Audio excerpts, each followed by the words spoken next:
Hi everyone, and welcome to the Tropics Magazine Summit 2017, and I'm so excited to be part of it. When I was asked to come and speak on this topic, I was really excited because this is just one of the things that for the past 5 years we've been trying to do in England, trying to export our culture and educate people. My name is Faustina Anyanwu, and I'm the chief editor of C Hub Magazine. I'm also the co-founder of Divas of Color International Women's Forum in London and globally. So today, excuse me, I've been charged to speak on exporting African culture. But before I go into that topic, I would like us to understand what is culture in the first place and why do different people have different cultures. So when we understand these things, we will be able to build confidence in our own culture and be proud of it and be able to now then transport it or export it to other people, with much of confidence and pride in who we are. So culture is a man's relationship with his nature. A man's relationship with nature. A man's, way of converting nature into a lifestyle. So, and what determines a people's culture?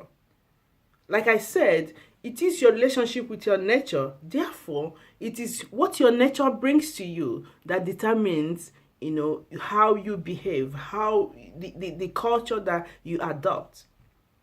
For example, in Africa, we have a lot of sun. And of course, you have to know that Africa is so much endowed with so much natural resources. We are the richest continent in the whole world. I've been around the world, so there is no place like Africa. We have the sun, we have natural resources, we have human resources, we have everything that we need. We are so fertile. We have a fertile, continent, both human fertility, both, land and everything, animals.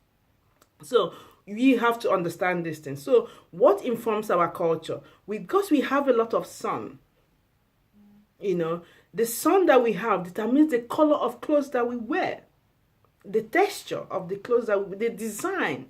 We have a lot of plants. We have the seas. We have animals. So the designs we see from around us, that is what determines and forms our own creative designs that forms what we wear as clothes.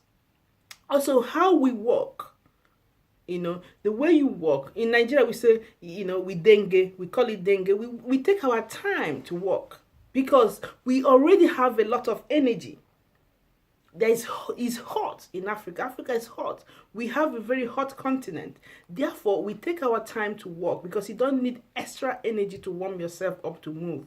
Unlike here in Europe, where it's very cold, so when it's cold, they tend to walk faster. They need to walk faster to generate the heat. But nature has given us the heat already, so we don't really need to do anything about it. You just take your time, enjoy the environment. So these are the things we need to understand so that you don't go comparing yourself with anyone or thinking that anybody's culture is superior to your culture. No. It's what nature gives you, what God has given you determines your culture. Now, going in straight into the topic that we're going to be dealing with today, which is exporting African culture. So I would like you to make a note of this. There are 4 main, exporters. 4 men, I didn't say the only, I said the 4 main exporters of culture are, we have the fashion, we have the music, we have the movies, and we have the media. And the media is one of the most important, and that is where I belong. And that is where I'm going to be talking about. But before I go into that, I need to also let you know that the most important exporter of culture is you and I. We are the main exporters of our culture. You are the ambassador of your culture wherever you are. So note that. So talking of media, it looks as if that, like the English, they conquered the world and transformed the world with their culture because of the strength of their media, which is where we all have responsibility. because the media, the power of the media comes from the power and the support and loyalty of the people. If you don't support Tropics Magazine, if you don't support C-Hub Magazine, then we cannot command the respect that our culture needs the media to command in the world. We cannot add value to everything that we do. I'm going to tell you a story. When I came to England, I found out that people are dangerously misinformed about Africa. Even our children that are born here, they are being misinformed, sometimes maliciously, sometimes ignorantly. They are being misinformed. So it is our responsibility, instead of complaining and whining and shouting racism all the time, we took the responsibility to correct this information, to start educating people through the media. And that was why we formed, C-Hub Magazine. And since then, we try to add value. We've been talking about, put things in record and balance the narrative, so that people can really understand and begin to be proud of themselves, proud of your hair, the hair type you have, the way we look, the features that we have in our body, our lips, our bum, our bust, and everything. The curvy African woman, we begin to understand and value it, and really be proud of it and be confident in ourselves. So this is the work of the media, and this is what we have been doing, and we've been touching lives. And also, we've been using those platforms to honor people who are doing their bits. Because when you honor people on what they do, you empower them. You empower people and then add value also to them. Because when something hasn't got value, there's no point exporting it to anyone, because nobody's interested. So the work of the media and the things that we do and the way we touch lives is to add value to things that you already do, things that you and I do. And the difference between a celebrity, a star, and yourself is the attention that the media pay to you. It doesn't mean they are more talented than you, or they are more expert than you, but because of the media. And that is why sometimes I look at my African people, I wonder if they really understand what the media is about. Why don't we have major media stations, major media magazines that are African owned?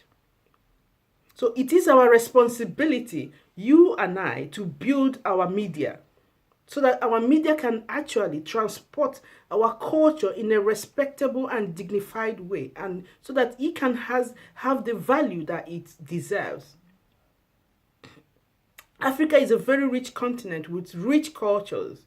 Look at from West Africa to South Africa to Central Africa to East Africa. Our culture is impeccable. It's something to be proud of, and it's something to emulate. Therefore, we do our bits in London here. We continue to recognize and elevate and, spotlight these talents who portray our heritage, our culture. So today, I'm charging you all, go out there and seek and ask yourself, how can I contribute to making sure that our media becomes more sustainable and more influential, to be able to, command the respect that our culture needs. That is all from me today. I have only 3 minutes. I was asked to speak for only 3 minutes, but I can see that I'm already speaking for almost 9 minutes. So you bear with me. Until next time, my name is Faustina Anyanwu. You can follow me on Twitter at Fonte. Fonte is FAUNTEE. FAUNTEE at Fonte. If you see, you can find me on Twitter or on Instagram, any part of social media. You can tweet at me and let us chat about these things. Let us begin to be confident and proud of who we are. Thank you so much. Thank you. Don't forget to, tweet me. Don't forget to #Tropics Summit. Bye.